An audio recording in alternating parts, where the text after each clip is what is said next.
पगली हमके भुला गई, हमके छोड़ के चल गई माई।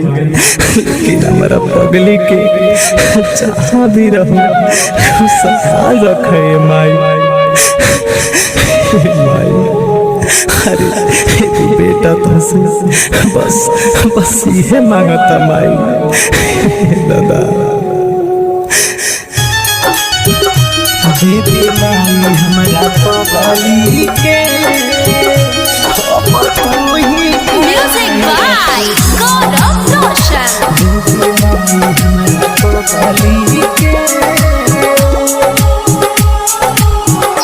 बेटी माई हमारा पगली के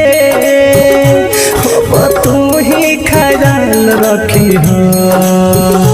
बेटी माई हमारा पगली के तू ही ख्याल रखी हो। दुनिया में चाहे जहाँ भी रहे ओकरा के खुशहाल रखी हो। दुनिया में चाहे जहाँ भी रहे ओकरा के खुशहाल रखी हो।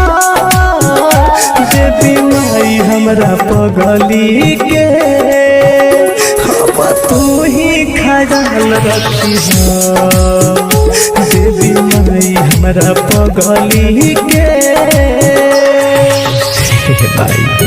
अरे हमारा पगली के तू ही ख्याल रखिए माई। माई देवी माई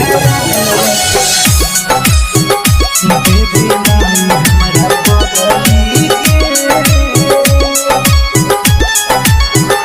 जैसे बदरी के धूप वैसे पगली के रूप केहू समझे न माई हमारा दिलवा के दुख।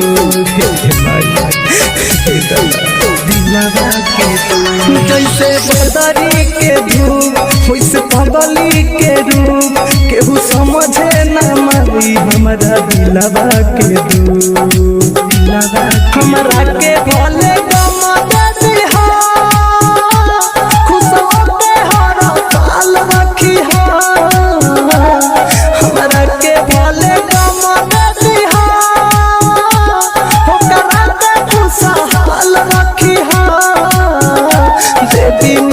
हमारा पगली के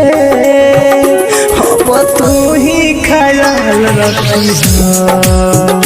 देवी माई हमारा पगली के माई। अपना बेटा खातिर बस इतने कर कि हमारा पगली के तू ही ख्याल रखी हो। माई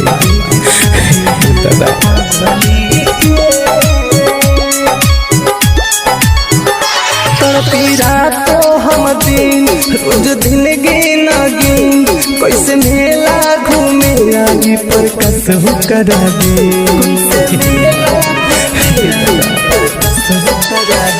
तड़पी रातो हम दिन रोज दिन गिन गिन कैसे मेला घूमे आई पर कसहु करा दे। घायल मेरा तुम